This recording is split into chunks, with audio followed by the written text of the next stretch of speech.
Hi guys, আমি পায়েল। আজ তোমাদের সাথে শেয়ার করবো ধনতেরাস আর ওর পরের দিন আমি কি কিনেছি। তো ফার্স্টেই সবজি ডিসপেন্সারটা কিনেছিলাম। এটা কিন্তু একটা ইরেজার ছিল আর এটা একটা শার্পনার, কি কিউট না।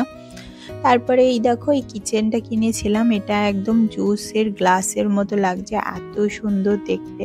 আর সাথে নিয়েছিলাম এটা কি বলতো, না চকলেট নয়, এটাও কিন্তু একটা ইরেজার, কিন্তু এর স্মেলটাও চকলেটের মতো, সামনে থাকলে ক্রেভিং হয়ে যাবে চকলেট।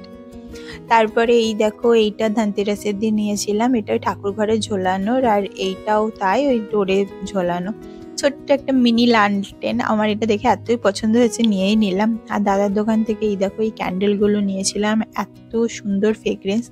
আর এই যে ক্যান্ডেলটা আছে এইটার ফ্রেগরেন্স আমার খুব খুব খুব ভালো লেগেছে। তার সাথেই এই দেখো এই একটা পেপার ওয়েট কাম পেন হোল্ডার নিয়েছিলাম, এটাও খুব কিউট। এর মধ্যে ফিশেসগুলো খুব ভালো লাগছে। আর এই হট হুইলসের গাড়িটা নিয়েছিলাম, এটা কেমন লাগছে জানিও, আমার কিন্তু খুব পছন্দ হয়েছে। আর মামাম কিন্ডার জয় খেয়েছিল, ওর থেকে এই দেখো এটা বেরিয়েছে, আমাকে বললো মামা এটাও দেখিয়ে দাও না।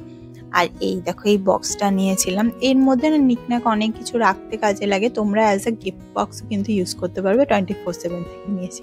আর এই মিনি ডায়েরিগুলো অনেক কিছু লেখার ক্ষেত্রে না খুব কাজে লাগে। আর সঙ্গে নিয়েছিলাম এই দেখো এই ক্রোমি থার্মাস কাপটা। এটা কিন্তু আমি যখন কিনেছিলাম তখন কিন্তু জানি না ফিচার্সটা থার্মাসের মতো, মানে ঠান্ডা ঠান্ডা আর গরম গরম থাকবে, বাট তারপরে বাড়ি আনার পর জানতে পারছি। আর এটা আমাকে কস্ট করেছে 220 মতো, আর খুব মানে ওয়ার্থ ইট হয়েছে, সিরিয়াসলি খুব সুন্দর হয়েছে। তো চলো আজকে ভিডিও এইটুকু। যদি কিছু ভালো লাগে, do like, comment, share and subscribe. Tata.